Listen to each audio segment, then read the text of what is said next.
Bonjour et bienvenue pour cette nouvelle chronique vintage.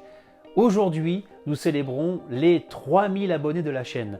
Je souhaite la bienvenue aux nouveaux et je remercie par la même occasion les anciens qui me suivent déjà maintenant depuis 6 ans.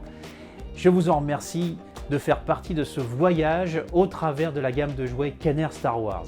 Alors, pour fêter cela, aujourd'hui on va revenir sur un vaisseau qui n'est pas le plus connu, pas forcément le plus apprécié des collectionneurs, le Bipod Ship ou Twin Pod Cloud Car en anglais.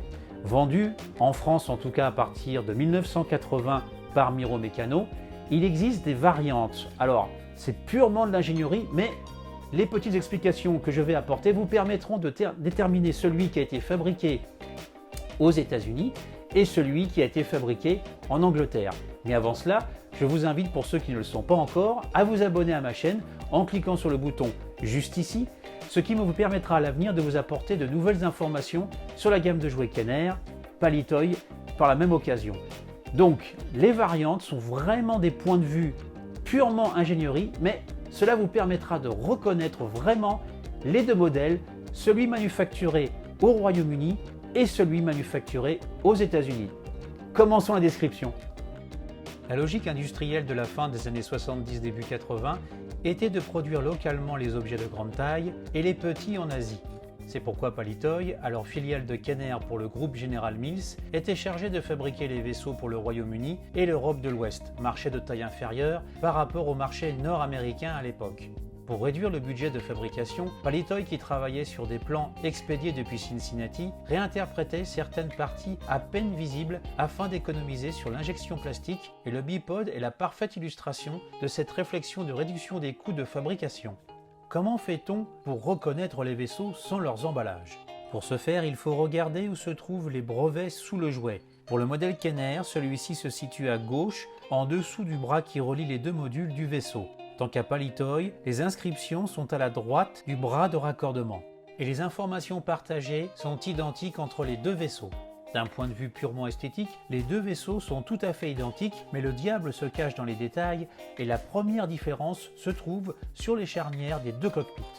On constate que la version Kenner est plus robuste car celles-ci sont renforcées de quelques millimètres afin d'offrir une plus grande résistance à l'ouverture et fermeture du cockpit.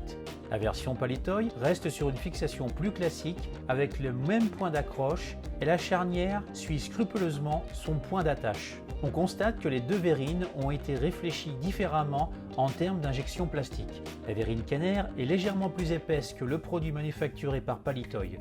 Le modèle américain comporte une référence, ce qui n'est pas le cas sur sa cousine britannique, et les deux cockpits possèdent une référence dont les chiffres sont identiques, excepté le modèle Palitoy qui s'inscrit avec un nombre et un sigle supplémentaires.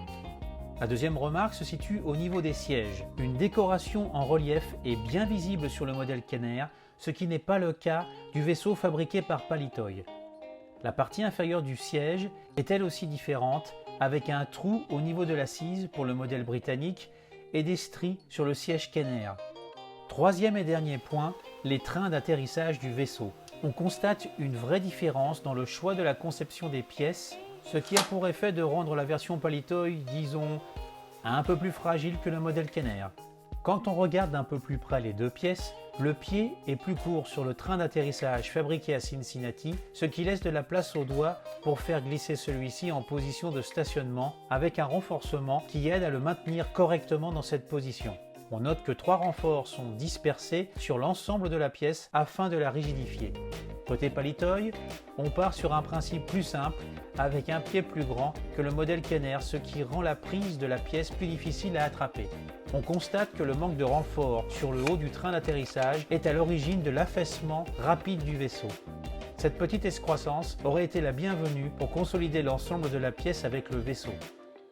Voici donc les éléments qui vous permettront d'identifier les deux versions fabriquées entre Kenner et Palitoy, et j'espère que ces informations vous seront utiles dans votre recherche de l'un des deux vaisseaux pour votre collection. Si vous souhaitez en découvrir un peu plus sur l'histoire de Kenner en général, mon livre sur les jouets Star Wars est toujours disponible en ligne sur fnac.com, Amazon ou pumbo.fr. Les liens directs sont disponibles dans la description. À très bientôt pour de nouvelles chroniques vintage.